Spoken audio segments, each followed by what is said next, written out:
Okay, so Jeff, conspiracy theories are all the rage right now. Twitter just announced they've shut down thousands of accounts linked to QAnon conspiracy groups for violating the platform's policies.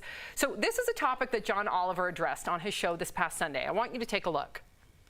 These theories have always been appealing and have actually been particularly seductive during global health crises. In the 14th century, conspiracy theorists claimed that Jewish people were responsible for the bubonic plague.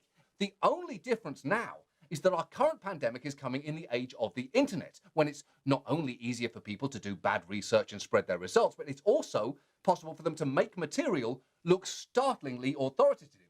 Yes, and Jeff, this is so dangerous. How do we combat misinformation out there? Listen, I like a good conspiracy theory as much as the next person, right? But now it's becoming dangerous. It's no longer just fun to hole. Now we're talking about people making up conspiracies, bots, giving out information, and networks and companies and businesses reflecting that. These aren't even real people, they're conspiracies, and robots and businesses are taking this into account of how they run their ship. It's getting ridiculous. The internet, I've been saying this, Sam, a long time. It's a dangerous, dangerous place. It's going to be something we're going to have to take into account in the future.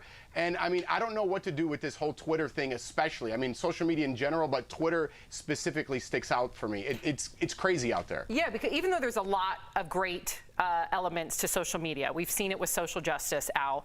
Jeff brings up a really great point, how dangerous it is. How do we combat that, especially given that you can validate your conspiracy theory just by going on social media, and then you see thousands of other bots or people corroborate what you believe is right? Right. You already have a preconceived notion before you go in, and then you find thousands of other people that are just like you, but there are also thousands of other people that aren't in that line of work. You know, think about, we started with, like the myths because we didn't understand what weather was. So we said, what's that lightning? That's Zeus throwing a thunderbolt because we didn't know. Right. When we understand things, we start to work through them. But we have a bunch of people that aren't scientists commenting on people that are, and scientists don't get on Twitter because they're looking through microscopes. So, but what do we do? What do we do? It's up to Twitter to regulate it, and Twitter wants bots on there because it makes their numbers look bigger. If we said, like Jeff said, where everybody has a license and that's your face and you owning this, Sam Shocker says this, we'd see a lot less of this. But if I can have 25 dummy accounts